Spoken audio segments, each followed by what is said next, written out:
So this evening, thank you for joining us this evening. We're going to be talking about tricky tenants. I'm sure everybody has had some experience in this area, but we're joined this evening by Richard Blanco from the NLA, and he will be talking us through how to go about dealing with your tricky tenants, possibly not in the way that you might be imagining. So I'll pass you over to Richard for him to explain a little bit more about what he does at the NLA and how he can help us this evening. Hello, yes, lovely to be here. Thanks very much, Polly. I am one of the London representatives for the National Landlord Association, so my patch is East and Central London. I am a landlord myself, of course. I've got properties across 6 London boroughs, and I've been a landlord now for 14 years, so as you can imagine, over that period I have come across quite a few tricky tenants, or tricky situations probably, and yes, hopefully we're going to unpack a few now during the webinar. Brilliant. So, what makes a tricky tenant? How do we go about dealing with a tricky tenant? What's the best way to do this? Well, the sorts of things I'm thinking about with tricky tenants are situations where the tenant's they might be breaching the tenancy agreement, or they're just behaving in a way that's a bit annoying but you can't really do very much about, or you just have to sort of put up with as a landlord. It's that kind of borderline stuff really. Potentially irritating the neighbours or just... Yes, I mean the list I've got here are things like moving extra people in, which is subletting really in many ways, dealing with noise, untidy tenants, or where the house gets really unclean, dirty, and they're not dealing with sort of waste and stuff like that, not reporting maintenance, and also how to end a tenancy tactfully when you just don't think the relationship is working out very well and you want things to move on. Mm-hmm. So those are kinds of scenarios I'm thinking of. Perfect. So what do we do moving forward? So if you're experiencing any of those issues, and I'm sure most of the people listening will be nodding their heads thinking, yep, somewhere along the line I've been in that situation, I've dealt with one or more of those issues, I might even be dealing with them now. What would you suggest would be the best position moving forward? How do you go about dealing with those situations in the best way for you and your tenants? Well, I would probably take a step back first and just think, have you created the right framework? So making sure that, of course, you've got a good tenancy or contract in place. You should have referenced the tenants to make sure that you've got the right kind of tenants for you. And also, I think very key at the beginning of the tenancy is an induction meeting. Now, I always meet the tenant when they're moving in. I hand the keys over to them, etc. But before I do, and before we go through the inventory, I take them around the property, talk about issues like security, explain minor repairs to them, explain the importance of reporting repairs to me, taking pictures, sending me pictures so that I can get a sense of what's going on, that sort of thing. We actually find at Urban that it's really useful. Our landlords do their viewings, and actually meeting the tenant at the very, very start, even at that viewing stage where you're meeting the people, you're getting a feel for them right at the beginning of the relationship. Not only does it give them a chance to meet you and ask you questions about the property that possibly an agent wouldn't know the answer to, but it also gives you a chance to sort of scope the person out and think, yeah, this is somebody that I can build a relationship with, and moving forward be able to talk to fairly easily and have that sort of easy chat with and be able to work with. Yes, absolutely. I mean, I understand why some landlords might not want to get involved in that initial sift, of course, of applicants, because there might be quite a lot of them, and it may be that the agent, if you're using an agent, can look at them or assess them more objectively. But certainly, once the agent's putting an applicant forward as a potential tenant, I would definitely want to meet them. And it's that thing about getting a balance between seeing if they fulfil your criteria, so knowing what your criteria is, but also just getting a feel for, is this working out, what's going on here, and trying to pick up inconsistencies between what they're telling you and what the agent has said about them. because sometimes tenants might not tell the truth, and when they're applying, or potential tenants might not tell the truth, and you certainly want to unpack that and find out what's going on, so that you can build up some sort of trust and get sure that they're right for you. And good referencing should help with that as well, shouldn't it? I mean, getting the previous landlord reference and all that, I think it's a step that a lot of people skip once you've got the credit reference and sort of the employment reference. But I think that the previous landlord reference is a very important one as well, because it's and I think some referencing companies go back a couple of years as well, so you get not only possibly the previous landlord but maybe the one before as well, so you have that sort of definite backup of what people have thought about the tenant previously, which is a nice thing to have. I agree, Polly. It helps build up a picture, doesn't it? It doesn't tell you everything, but if a tenant has a CCJ, County Court judgment, then what it tells you is at some point they've failed to pay something, and are they going to do that again in future? So it gives you a picture, and it gives you something to think about in terms of whether you want to have an ongoing relationship with them. Some of the concerns that you've come across, the tricky tenant behaviour that you've come across that you mentioned at the start.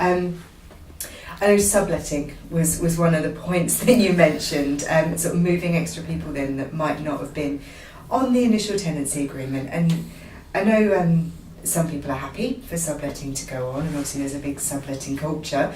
But if you're not, that can be a tricky issue. So where do you, if you think that, if you've got any thought that there might be subletting going on in your property, where do you kind of go from there? What's the...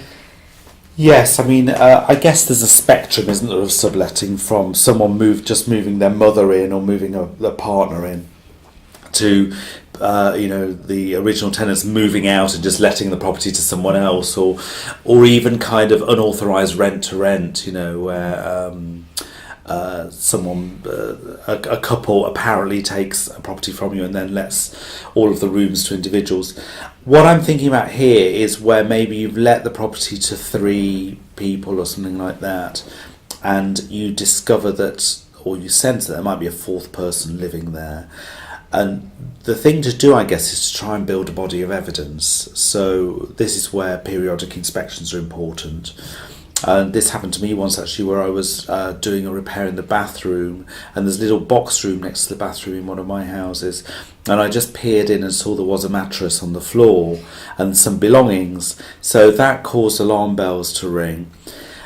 I think the thing to do is to raise it with the tenant and say, I noticed that there was a mattress in that room. I just happened to see because I was in the bathroom, and the door was slightly ajar. Has somebody moved in? And ask them a direct question like that and see what their response is. In that instance, they said that their sister had been coming down to London just for a couple of weeks, and she wasn't going to be coming permanently. It was just occasional visits, so I was okay with that. I have had situations where tenants have requested that a partner move in for a few months and so on, and where that happens, of course, that's brilliant, and I will often negotiate with them. If it's going to be for an extended period, then we may need to put the rent up a little bit just to take account of extra wear and tear, etc. There is obviously occasions possibly where it could push you into the HMO category as well. I mean, are you within your rights to obviously say no, and if so, if they ignore you and do it anyway, is it on your head if you then become an HMO and you're not licensed? Because obviously that can cause no end of trouble, can't it? Absolutely right. I have a property that is 3-storey, and I've let it to a couple, and then another couple, but the 2 couples are related because they're brothers, or the 2 guys are brothers. And I've said to them, if you move a 5th person into this property that is not related to you, then this will become a mandatory licensable HMO. Mm-hmm. So you cannot do that. So I've made that very clear to them at the start of the tenancy, and the repercussions that I can be fined, etc. I have had a situation as well where a tenant has moved more people in, mm-hmm. and what I said to him was that I would activate the break clause and issue a Section 21 notice and expect him to go after 6 months. It can be tricky though in these situations, because if you tell the tenant that you think they're subletting, they may well deny it. And of course, you can't conduct an unannounced inspection, you have to give 24 hours notice. So the likelihood of you being able to see evidence of people having moved in is quite difficult. So it is very tricky. I often think it's good to say how you feel, because it is a breach of trust in a way. So to say that you're disappointed that they've done this without telling you, and that you're now anxious about how they're using the property, and this seems unfair because you've been very fair with them, and to talk in those sorts of emotional terms sometimes can be helpful, because it can help them see that helps them see the human side of it really, and that they're causing you discomfort and anxiety and unhappiness. Yeah. Mm-hmm. And it's, I suppose, we always say the sort of the belt and braces approach of anything when you're dealing with anything like this.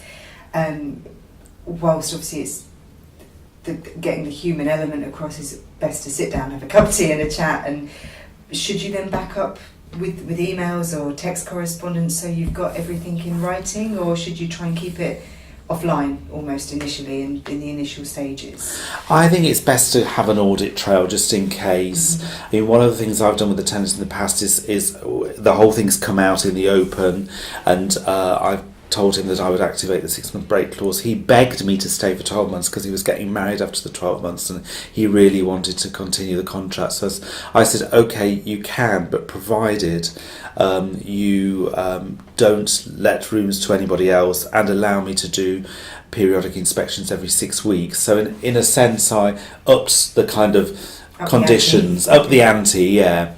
And recently he's told me that he's selling some of the furniture that he bought on eBay and so on, and I went round and he showed me what he was selling. So I'm reassured.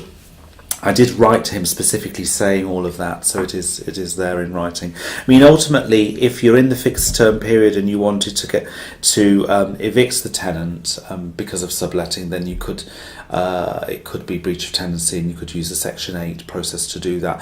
But you've got to gather enough evidence, and it's a discretionary ground, so the judge could throw your claim out. So it's a tricky route to go down. In the meantime, the tenant could get angry and stop paying rent and so on. So it's much better to sit down and talk to them, as you say.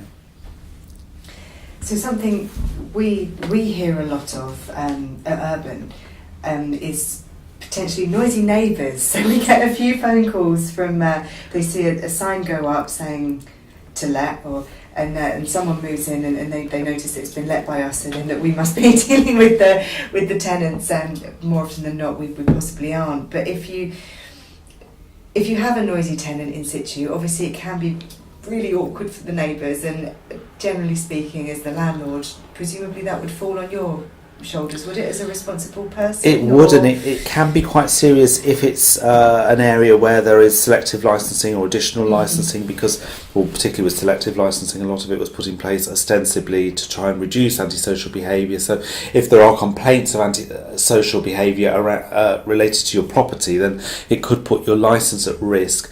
I always think it's important to let neighbours have your phone number so they can get in touch with you about noise, and then you can mediate a bit. And certainly I've had this before. I've had a 11 o'clock call on a Friday night saying that it's making loads of noise next door.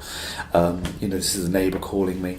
And in that instance, I would call the tenant straight away and say, I've received this complaint, what's happening, can you please turn the music down, etc.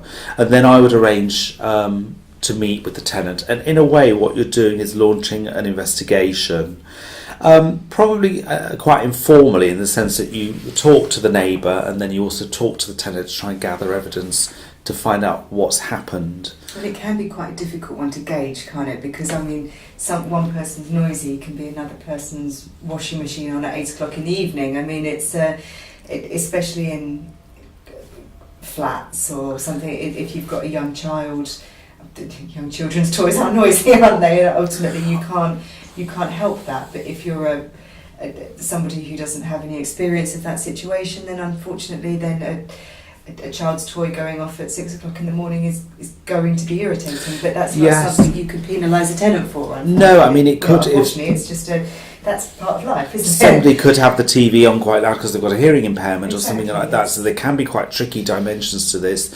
And I think it's a question of setting or agreeing ground rules that everyone can tolerate. With loud music, I normally think of 11 o'clock as the cut-off time during the week, because obviously people need to get to bed for work and so on. So I would usually, as a guideline, suggest tenants that they don't put music on loudly or have the television on loudly after that. Midnight's probably okay at the weekend.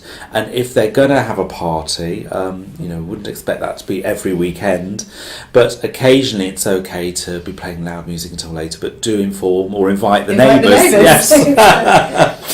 What would the situation be if you've got a property with an HMO with multiple ASTs within the property, and maybe you've got one room that's got somebody who likes their TV up maybe a bit louder, and you've got somebody who likes maybe a shift worker or something, and you've possibly got two tenants who are your tenants who have an issue with each other. That comes up occasionally. Where do your loyalties lie, almost? How do you gauge that one? Yes, I mean, this is one of the joys of running HMOs with let rooms, as a multi-let, isn't it? That you're going to have to mediate sometimes between the tenants within the building. So I would suggest, again, investigating, so having a listen yourself to how loud the noise is.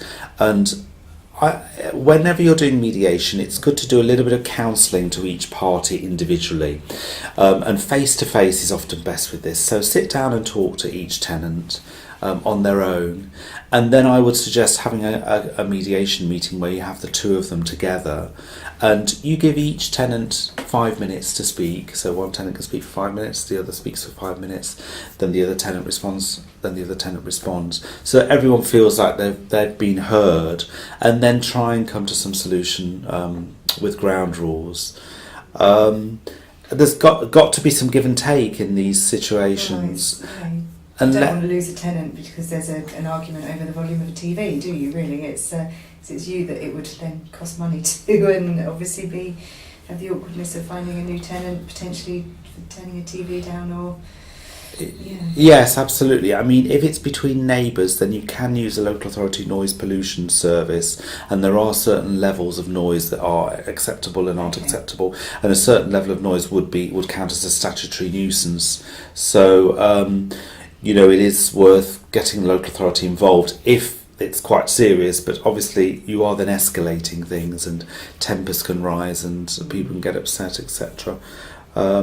So yes, face-to-face with the tenants and with the neighbours, conducting some mediation where you bring them all together if necessary, setting some ground rules that everyone can agree to, and then of course monitoring that. I mean, we would need to say to the tenant ultimately, where they're at fault, that if they don't comply, then we may need to end the tenancy. And there is a grounds on Section 8 for antisocial behaviour that you can use, or you should ideally have in your tenancy agreement that they're not allowed to make noise or cause antisocial behaviour, or none of their guests are, in which case you could say it's breach of the tenancy agreement. But these are discretionary grounds, so if you do end up in court on a Section 8, then it's going to be down to the judge. So possibly if the initial mediation doesn't work, calling in the local authority, sound pollution might be useful before then issuing a notice, because obviously you've then got that slightly more technical element to it that you could then use just in case if it went to court, you've got something slightly more serious. Yes, I mean, you said we had to use this as a gentle mediation wasn't working, we had to invoke this, and then yes, and I want to emphasise that this would be last resort, that really sitting down and talking to people and coming to an agreement is far better than going through that adversarial. Yes, yeah. And I always think it's so important that as landlords, we need to like property and be good at doing maintenance and repairs and refurbishments. Yes, we need to be good with mortgages and spreadsheets, but also we need to be good at dealing with people. And you need an inner community worker really as a landlord, and the more alive they are, the better, I think, for running a successful property business. Brilliant. This is quite a difficult one to gauge, because obviously everyone's level of tidiness, untidiness and cleanliness is slightly different. But what do you do if you've got a tenant who's not keeping your property in the state of the tidiness, the cleanliness that you'd like? How do you deal with that? This is a complex one, isn't it? Because lots of us might have OCD tendencies ourselves, and it could really press buttons for us to see our beautiful property being kept in such an untidy state. So there's an element of managing your own feelings here as a landlord, I think. There's also the question that, are tenants entitled to live untidily if they want to? And, in many ways they are, unless it becomes extreme and they're a hoarder and, there's so much rubbish in there that there's a kind of rodent infestation and so on. One of my colleagues, Mary Latham, says she quite likes untidy tenants because whilst the floors are covered with all of their clothes, yes, so there is that side of it. I think the other reassuring thing I find is that I've never had untidy tenants where I haven't been able to bring the property back up to standard after they've gone again with a lick of paint, etc. Quite often, if I've got untidy tenants and I don't seem to be able to do anything about it, I'll hope that they stay for 3 or 4 years and then the property will be ready for a redecoration anyway. So the big question for me would be, is there untidiness or uncleanliness causing excess wear and tear? One of the ways I've dealt with this is to assess cleanliness as part of the routine inspection. Mm-hmm. So if you assess it in the inventory at the start, and there's an area where you comment on the cleanliness of the property, and you can include that on a property inspection report as well. You could even ask them to self-assess, so to say what they think the standard of cleanliness is. So, there could be you fill in your periodic inspection report, you ask them to fill in one, identifying any issues with the property and describing the cleanliness. And then that gives you a basis for discussion. And it might be that you can show evidence of deterioration. So classically, mould in the bathroom, that means that the tiles might have to be replaced, or the stair carpet's getting so dirty that it may not be cleanable. You can sometimes involve cleaners, I think. So I have offered a complimentary spring clean before, in the hope that the tenant then thinks, oh, actually I quite fancy living like that. And I've done that with windows as well, because I find that very few tenants get window cleaners in. I don't know if it's a London thing, but I will sometimes offer a complimentary window clean, and very often they'll say, gosh, it's so wonderful to have clean windows. So sometimes I'll ask tenants if they've thought of getting a cleaner, and I think often they don't know where they'd get one, how much it would cost, and so on. And if it's professional type tenants, they may well afford it. And if there are 4 people living there and it's going to cost them £5 each or £7 each or something, then they may well go for it. I have, as a last resort, negotiated to have a cleaner in and asked for the tenants to pay for it as part of their rent. But that can sometimes result in a bit of resentment, and I also think that for a cleaner to work well, really you need to tidy up a bit before the cleaner gets there, and you need to sort of embrace the fact that the cleaner's coming, so the tenants access the floor. Yes, that kind of thing. Yes, so if the cleaner's not particularly wanted, it's apparent to the cleaner, and it's hard for them to do their work. And it's something I've always found quite surprising, that you're not able to insist upon professional cleaning as part of the deposit to get a deposit back on. You can't say at the end of the tenancy you have to have the property professionally cleaned. It just has to be cleaned to a professional standard, or the standard of which it was passed over. So it's not like you could say to your potentially untidy tenant, well, this must be professionally cleaned when you pass it back. It just has to be obviously cleaned to your the standard that it was passed over. It's true. It's often very surprising to people, I think. It's true, and one of the things I would say to them is, look, if you choose not to clean for the 3 years that you're in this property, it's going to need a lot of cleaning at the end, and if you need to get professional cleaners in to do that, that's on a 3-4 bed property that could cost you £300-400 potentially, if because they will come in and say this place has not been cleaned for 3 years, and so you can save money by just doing a bit of cleaning regularly. I find that a lot of my sharers, because where I do let properties to sharers, it's usually on one contract, that they often have rotors, and they're quite good. The place is not spotless, but they're trying to stay on top of it as much as they can. So now I've had situations where I've thought, I call them heart sink properties, actually, Polly, where my beautiful house is not being kept as nicely as I'd like, and I thought, do I want to renew this contract? And that's when I have to think, well, it's better. They've been there 2 years. I can't really conduct viewings with the property in that state. It's better to keep them for a 3rd year and then, call it a day. So I have sometimes been a bit passive around it. If they're paying the rent and they're not damaging the property, and you can cost the wear and tear, it's obviously a... Yeah, but I could decide to end the contract. It's quite hard, because if you say I'm ending the contract because you're too mucky, they're likely to take offence. That you could say, I'm wanting to make some improvements to the property or something like that. I'm terribly sorry, but I'm not going to be able to renew for a 3rd year or whatever. If maintenance issues are becoming apparent, so like you were saying about the mould in the bathroom potentially, and they're not reporting them, it's another point that you mentioned. So if mould in bathroom does happen, everybody's bathroom, that is something that can happen, and if obviously you're not cleaning it, it's obviously that's going to get worse. So if your tenant is experiencing maintenance issues, and you're not being made aware of them, or that can be another issue that you have to address, really, isn't it? And how would you go about encouraging that reporting of maintenance issues? Because that can silence isn't always golden, is it? No, absolutely. And what I find is some tenants think they think I'm busy and they don't want to disturb me, and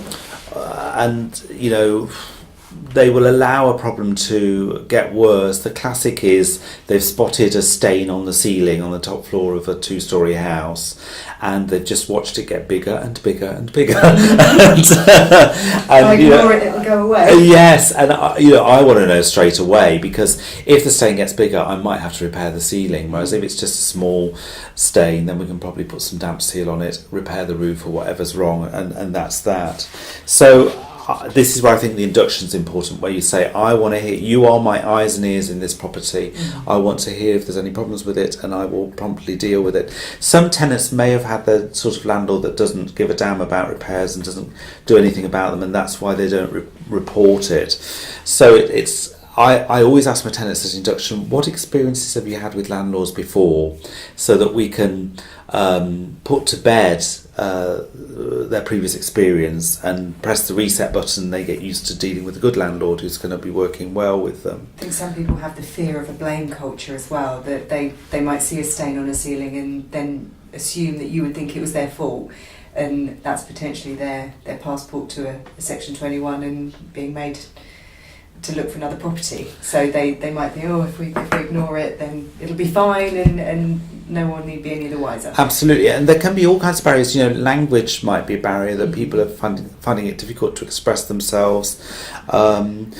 So it's important to give people extra time. I find if language is an issue, face-to-face is often better, because people can pick up visual cues and so on. And just leaving, if someone does report a repair, if you're talking to them about the gas safety inspection, just asking open questions like, how is everything? Are there any other issues at the moment? And then leaving a space so that they can talk to you and tell you what's going on. Also being aware of what's important to them. I had a situation where a fox had come under the fence in the tenant's garden, and I said, why don't you just put some bricks under the fence or something to stop them coming through? For whatever reason they didn't do, and it turned out that it was a couple with a small child.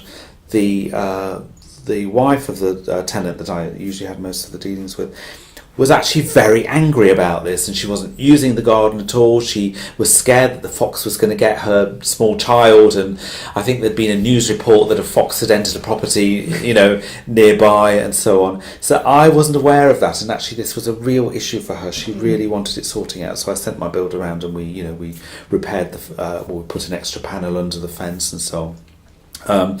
And that was really helpful in sort of opening up relations between us, and I found that they were more forthcoming with other issues after that.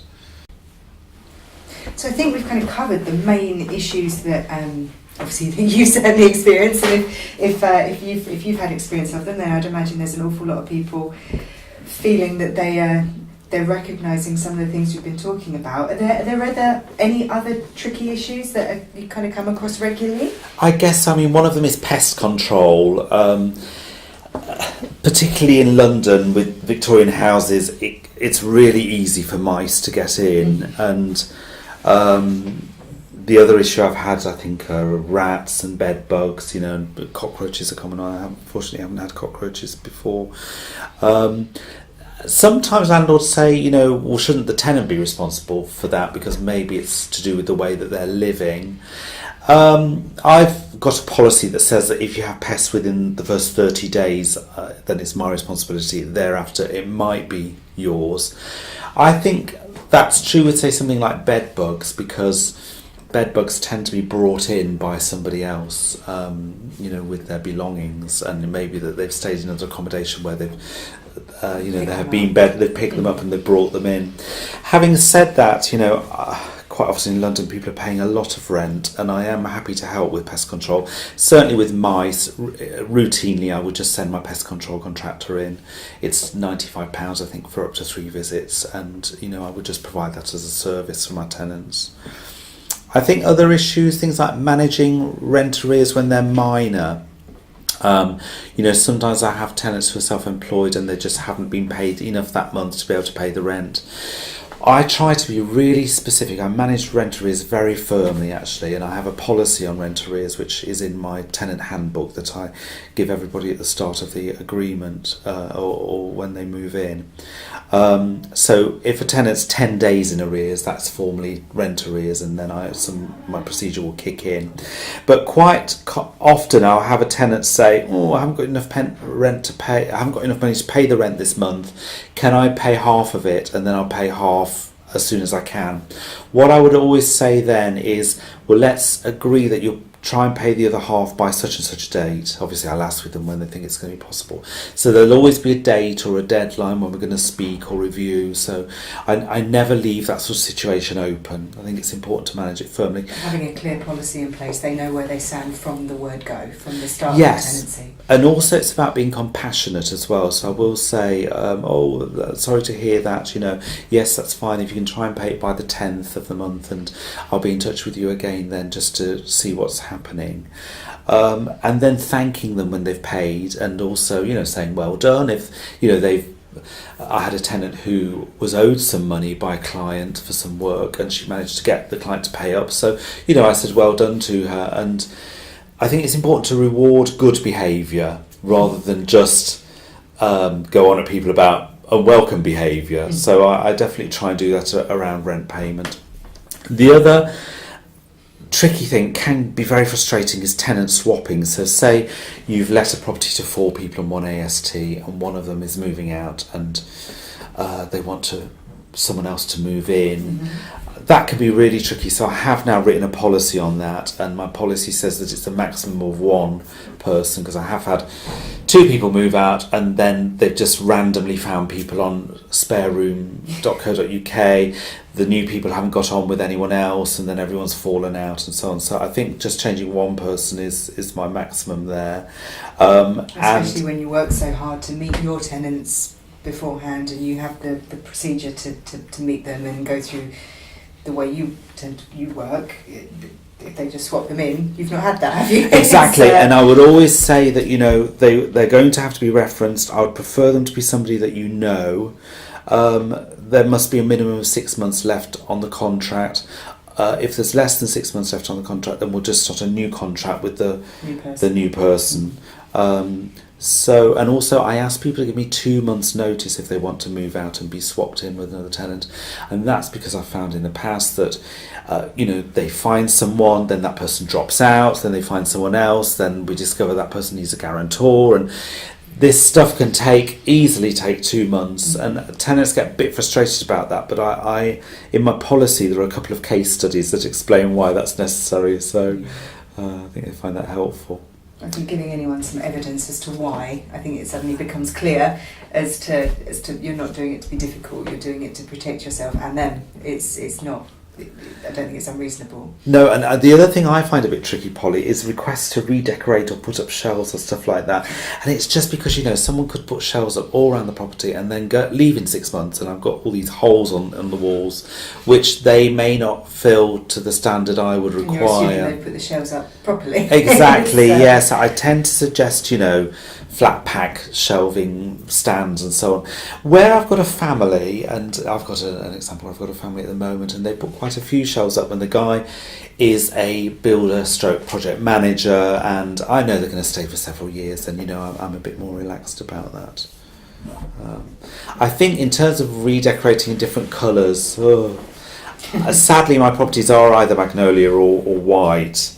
And I would always say to tenants, I only really want them to put neutral colours in there.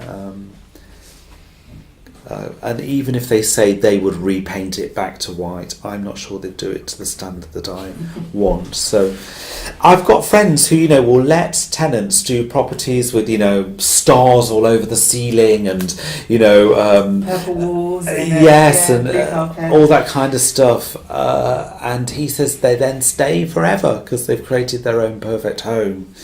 And I would feel a bit more nervous about that, I must admit. I think there's only so much you can, with regards to putting property right, they only have to redecorate the one wall they've painted as well, don't they? So if there's any change in, even if it's white, there's so many different colours, there's so many different whites, so if they paint the one wall they've painted purple and they repaint that, it's not going to match the rest of the walls. It's going to need 3 coats if it was purple as well, exactly. It's, purple or blue, or it's a difficult one to, if you've got a property that was pristine to start with, it would be a very difficult call to make to allow it to be repainted purple. When I get a request like that, I'd say, are you going to be able to put the property back to how it was when you took it from me? On the other hand, if they're going to stay for 4 or 5 years, I'm probably going to be redecorating anyway. So it is a tricky one, it really is. So the worst case scenario, if you've had your tricky tenant and you're not able to move past any of the issues that we've mentioned today, and you need to end your tenancy, how do you go about that tactfully? Obviously, we've tried to be as sort of compassionate and pleasant as possible throughout dealing with the issues. How do you close off the tenancy in the same sort of way? Yes, I would say if there's a danger the tenant might be aggrieved and leave badly, then it may not be best. It may be better to try and negotiate some sort of arrangement. It's always helpful if the term is fixed. So I always have 12-month contracts with a 6-month break clause, and the reason is that we are essentially reviewing the situation every 12 months, and it's easier, I think, to say I'm afraid I'm not going to be able to renew this time than when you're on a periodic tenancy and suddenly out of the blue you say I'm now going to give you 2 months notice. So I think 12-month fixed term contracts are good for that reason. Now what I'd do is 3 to 6 months before the end of the contract, ask them about their plans, tell them a little bit about mine. So if I'm thinking of ending the tenancy, I might suggest to them that I'm not sure if I can renew this time. It's always better to try and give a non-confrontational reason. Something like, you need to do works on the property. It may be that you've got relatives coming over from abroad that need to live in the property, or something like that is going to work much better than saying I'm ending the tenancy because you keep the property in a terrible state. And this is why I think Section 21 is really useful. I know housing campaigners don't like it, but it can be an easier way to resolve difficult situations than a confrontational Section 8 process. I'd I'm not the sort of landlord that slaps the Section 21 on the table or sends some scary solicitor's letter with my Section 21. It would be a low-key thing, I think, where I'd just write to confirm that we've agreed that the tenancy is going to end, and to comply with the law, I'm just standing a Section 21 notice, which is attached. If you've got any questions, do let me know. So I tend to do it in that way. I'd probably write their name in my handwriting, sign it personally, and that sort of thing, just to make it less formal, I guess.